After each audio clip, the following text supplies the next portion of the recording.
ओम नमो ओंकारेश्वर देवताय नमः। ओम नमः शिवाय। ओम नमः शिवाय। अवधूत चिंतन श्री गुरुदेव दत्त। मंडळी, आज सोमवार, त्यानिमित्त जे आपल्याकडे यूट्यूबद्वारे जी जोडलेली मंडळी आहे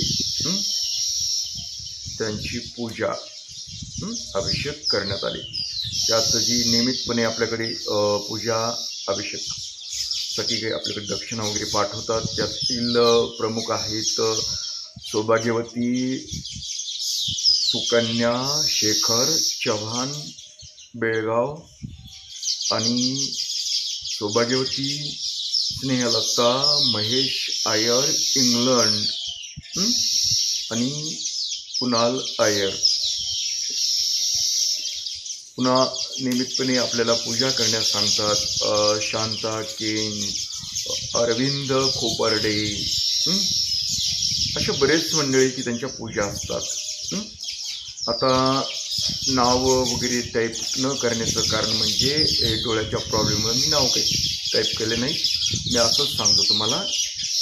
तर असो, त्यांच्या पूजा अभिषेक करण्यात आले, त्यांच्यासाठी आणि तुमच्यासाठी ओंकारेश्वर चरणी प्रार्थना करण्यात आली की तुम्ही सुखी समाधानी राहावे, तुम्हाला चांगल्या प्रकारे आरोग्य लाभावे, तुम्ही काही आजारात असाल, कुठे काही असाल तर तो आजार पूर्ण बरा व्हावा, अशी ओंकारेश्वर चरणी मी प्रार्थना केली। आणि तसेच बरेच मंडळी समस्यामध्ये ग्रासलेले आहेत। माणूस म्हटलं की, संसार म्हटलं की समस्या आल्याच, जे का सुटत नाही समस्या, अशा भयानक समस्या असतात त्या तुमच्या सुटाव्यात, त्या दूर व्हाव्यात, याकरता सुद्धा ओंकारेश्वर चरणी मी प्रार्थना केली। तसेच काही विद्यार्थी आहेत, त्यांच्या पालकांनी त्यांच्यासाठी आपल्याकडे प्रार्थना करा म्हणून सांगितलेलं की त्यांनी जे आहे अभ्यास व्यवस्थित करावा, त्यांना परीक्षेत चांगल्या प्रकारे गुण मिळावे, त्यांनी खूप काही प्रगती करावी, याकरता सुद्धा आपल्याकडे प्रार्थना करण्यास सांगितले। त्यांच्यासाठी सुद्धा ओंकारेश्वर चरणी मी प्रार्थना केली की त्यांना चांगल्या प्रकारे गुण मिळावेत आणि त्यांनी जीवनात सर्व काही मिळवावं, अशी मी ओंकारेश्वर चरणी प्रार्थना करतो। अशा वेगवेगळ्या प्रार्थना आपल्याकडे मेसेजद्वारे करण्यासाठी पाठवल्या होत्या। बऱ्याच मंडळीनं आरोग्याच्या संदर्भात आलत्या, कर्जबाजारी, कुणी कर्जाच्या याच्यामध्ये डुबलेले लोक, कर्ज डोक्यावरला हटत नाही, यासाठी सुद्धा प्रार्थना करण्यास सांगितली होती। काही कामाच्या संदर्भात होत्या।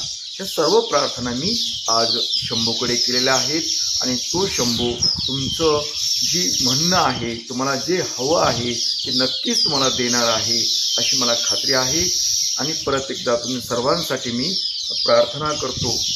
आज सोमवार निमित्त तुम्ही जी काही मनोकामना पूजा करता आहात ते व्यवस्थित करा, मनातून करा, श्रद्धेनं करा, काहीतरी करायचं म्हणून करू नका।